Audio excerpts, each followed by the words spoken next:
আসসালামু আলাইকুম রহমতুল্লাহি ওবারাকাতুহু। প্রিয় ভাই ও বন্ধুরা, কেমন আছেন?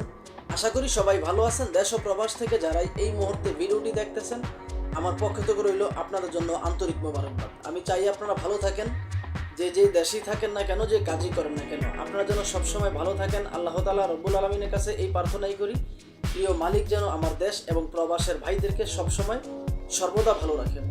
তো প্রতিদিনের মতো আজকে আবার চলে আসলাম নতুন একটা ভিডিও নিয়ে, যে ভিডিওতে আমি আপনাদেরকে দেখিয়ে দিব যে আসলে ফ্রিতে বিয়ে করবেন কিভাবে এবং কি ফ্রিতে প্রেম করবেন কিভাবে। তো পুরো ভিডিওটি দেখে আপনার মূল্যবান মতামত ভিডিওর কমেন্ট বক্সে লিখে যাবেন, কারণ আপনি যদি পুরো ভিডিওটি না দেখেন তাহলে আসলে ভিডিওর আগামাথা কিছুই আপনি বুঝবেন না। আশা করব পুরো ভিডিওটি আপনি দেখবেন, দেখে আপনার মূল্যবান মতামত ভিডিওর কমেন্ট বক্সে লিখে যাবেন। আমার কথাগুলো আসলে কতটুকু যুক্তিযুক্ত। আজকে যাকে নিয়ে ভিডিও করব, এই মেয়েটার বাসা হচ্ছে গ্রামের বাড়ি হচ্ছে ময়মনসিংহ। সে বর্তমানে থাকে নবীনগরে, সাবান নবীনগরে। তার বাবা বিয়ে করে অন্য জায়গায় চলে গেছে। এখন আসলে তাকে বিয়ে দেওয়ার মতো কেউ নাই। কোনো দেশে কিংবা প্রবাসের ভাই যদি আসলে তাকে পছন্দ করেন, বিয়ে করতে পারবেন। মেয়েটা দেখতে শুনতে যেমন সুন্দরী, তেমনই রূপসী এবং কি তেমনই আসলে খুবই গুণবতী। দেখতে শুনতে খুবই সুন্দর। এত সুন্দর মেয়ে আসলে আপনি দেখলে, এক নজর দেখলে তার প্রেমে পড়ে যাবেন গ্রান্টে। তো আপনার ভিডিওটা একটু লক্ষ্য করেন ও কি বলে। কেমন আছেন? কোনো মতো ভালো আছেন? এ তো আস্তে কথা গা, স্বাস্থ্যবান মানুষ একটু আস্তে কথাই বলেন, সবসময় আস্তে কথা বলেন। ঠিক আছে, আস্তে বললেই ভালো। তো বাবা মা আছে? বাবা নাই? কোথায় বাবা?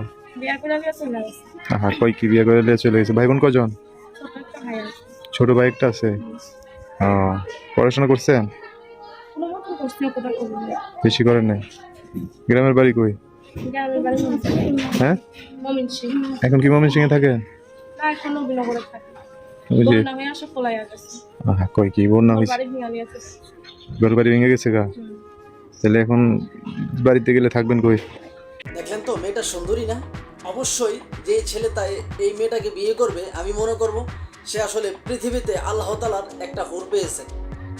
এই কথাটা আসলে কতটুকু যুক্তিযুক্ত। আমি এই কথাটা কেন বললাম, যে আসলে এতক্ষণ যে কথাগুলো বলছি, এই কথাগুলো ছিল এই মেয়েটার কথাগুলো, এগুলো আমার কথা না।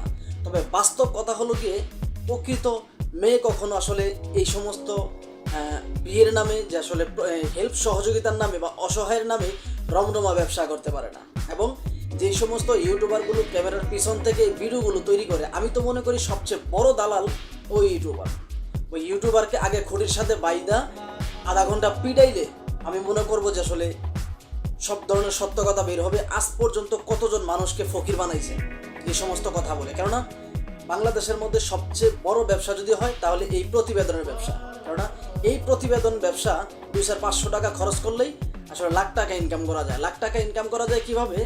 আপনি যখন একদিক দিয়ে যখন ভিডিওটা ফেসবুক বলেন, ইউটিউব বলেন, এই দুইটা প্ল্যাটফর্মে যখন আপনি আপলোড দেবেন, তখন ওইখান থেকে ভিউ বাড়বে, আপনার ডলার ইনকাম হবে। আরেক দিক হচ্ছে বিভিন্ন প্রবাসী ভাইরা আসলে তাদের সাথে যোগাযোগ করে, এই কথাগুলো সত্য মনে করে তাদের সাথে আসলে যোগাযোগ করে এই মেয়েটাকে বিয়ে করার জন্য। তখনই ওরা কি বলে যে আসলে আমাকে 10 থেকে 15,000 টাকা একটা অ্যামাউন্টের টাকা দিতে হবে, তাহলে আমি মেয়েটার সাথে আপনাকে পরিচয় করে দিব, যোগাযোগ করে দিব, আপনি চাইলে মেয়েটাকে বিয়ে করতে পারবেন। এই কথাগুলো বলে।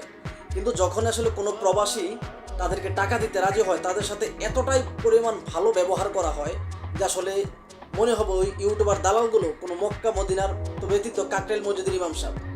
ওদের ব্যবহারটা এত ভালো হয়। কিন্তু যদি কোনো প্রবাসী ওদেরকে টাকা দিতে রাজি না হয়, তাহলে নেমে আসে আসলে ওদের কত বড় ভয়ঙ্কর মাস্টার মাইন্ড। সেগুলো যদি ওরা যে টাকা দিতে, কোনো প্রবাসীদের টাকা দিতে রাজি না হয়, তাহলে ওদের ব্যবহার এতটাই খারাপ। নিষিদ্ধ গলির দালালের ব্যবহারও এত খারাপ না, ওদের ব্যবহার যতটুকু খারাপ হয়। ইতিমধ্যেই আমাকে একজন বলছিল যে স্যার আমার নামে নাকি নিরাপত্তা আইনে মামলা করবে। তো আমি বললাম যে আসলে কোনো সমস্যা নেই। এক ইউটিউবার দালাল আমাকে বলছিল যে আমার নামে নাকি নিরাপত্তা আইনে মামলা করবে। তো আমি বলছি কোনো সমস্যা নেই, তুমি নিরাপত্তা আইনে মামলা করো না, তো যেই আইনে মন চায় ওই আইনেই মামলা করো, তাতে আমার কোনো সমস্যা নেই। কারণ আমি সত্য কথা বলে ফাঁসির কাজটাও ঝুলতে রাজি আছি। কারণ আমি কখন মিথ্যা কথা বলি না, মিথ্যার ধারধারি না। ওরা এই সমস্ত বাজে ভিডিওগুলো বানিয়ে দেশের যুব সমাজ নষ্ট করে দিচ্ছে। প্রবাসীদের মন মানুষরা নষ্ট করছে, তাদেরকে দেউলিয়া করার ধার প্রান্তে চলে গেছে। 2 কোটি প্রবাসী হুমকির মুখে এই সমস্ত দালাল যে ইউটিউবার ওদের কারণে।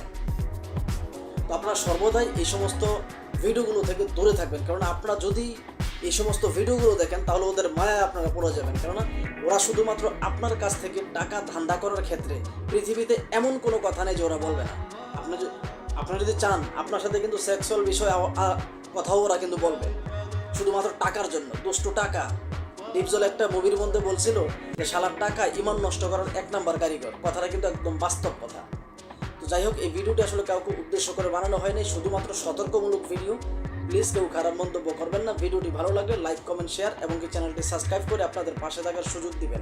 এমনও হতে পারে আপনার একটা সাবস্ক্রাইবারে আমার একজন মানুষ বেশি দেখলো, এমনও হতে পারে আপনার একটা শেয়ারে আরেকটা প্রবাসী ভিডিওটা দেখে একটু হলেও সচেতন হলো। তবে যাই হোক, ভিডিওটি যদি ফেসবুক পেজ থেকে দেখে থাকেন তাহলে পেজটি ফলো করতে ভুলবেন না। ধন্যবাদ, ভালো থাকবেন।